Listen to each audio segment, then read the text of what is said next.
Ruth Thurtle. We've only got about another minute before I get started on my Monday marketing morsel.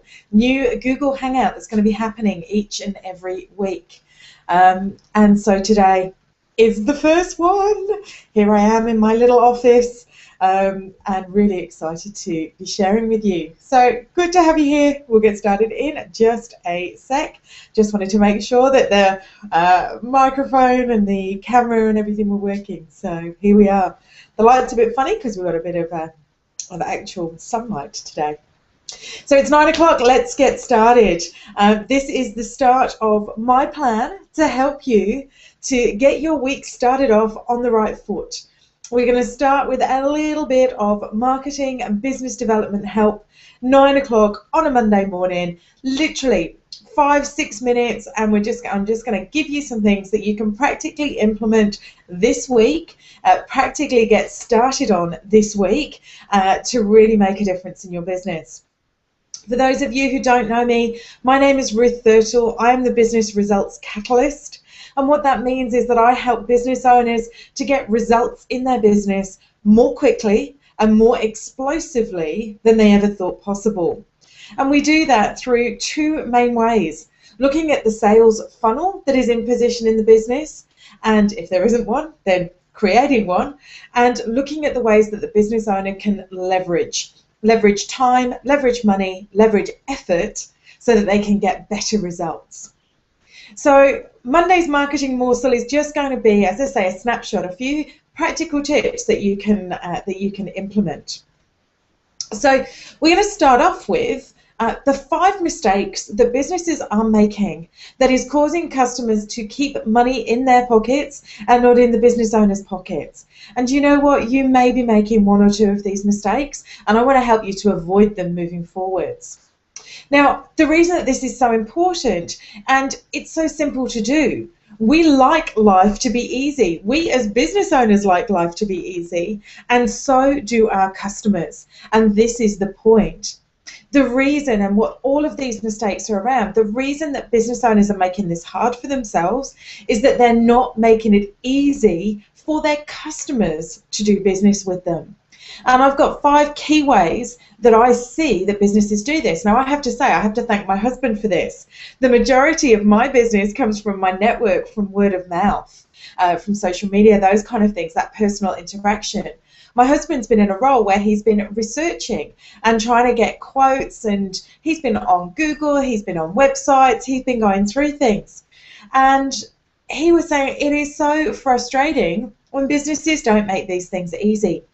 So here are 5 mistakes that we between us realise were so frustrating for customers, and that I want you to be able to have a review and make sure that you're not making them.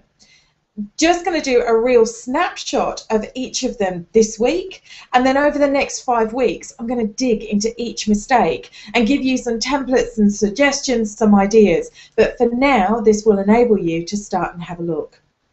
The first mistake that businesses are making in this huge reliance of online is that they only give people one way of connecting with them, only one way of contacting them.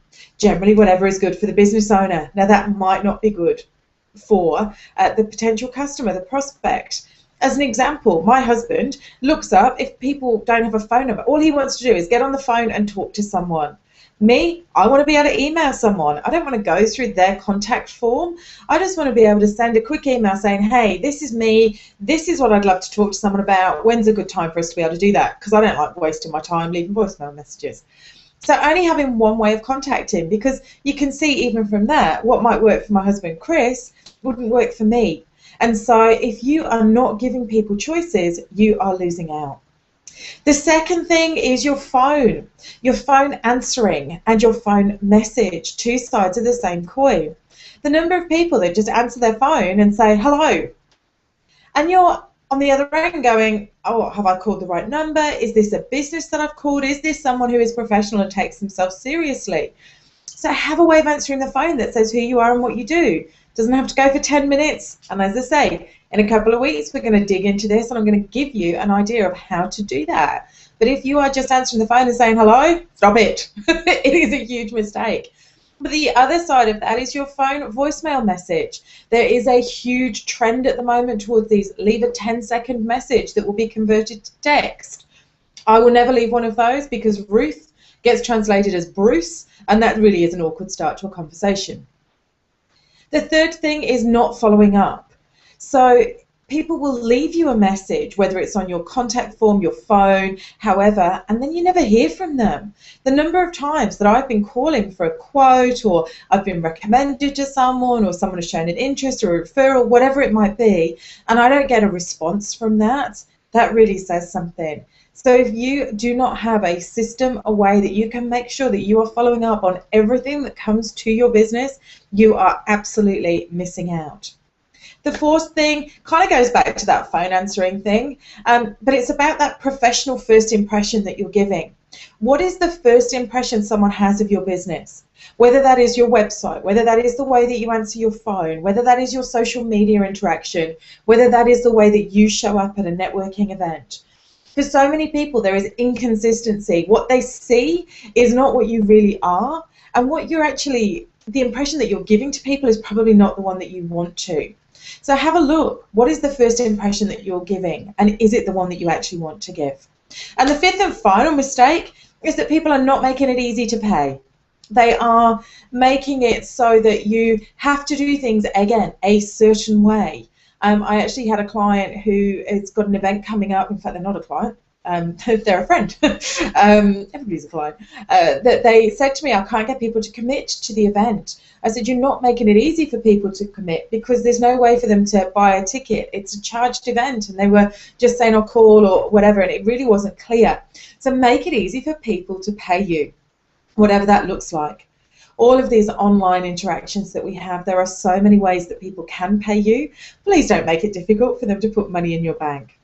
So I would love for you, over this next week, this is your little task, for you to make the most of our Monday Marketing Morsel. Have a look at those 5 areas and how are you doing? Assess, are you doing okay? If you were a prospect to your business and not the business owner, what would you be thinking? Would you be thinking that yours was a business that it was easy to do business with? So next week we are going to be looking in more detail at those ways of having to contact, not just having one way of contacting you, and making that so that we can see some, again, real practical tips. What are people looking for now? Did you know that some universities are not now even giving out email addresses, they're giving out Twitter accounts? So let's start to think about, what your business needs to make it easy to connect with you, to have contact with you, and then to do business with you. So until next week's Monday Marketing Morsel, I hope you have an absolutely fabulous week. Ruth Thurtle, Business Results Catalyst. See you next week.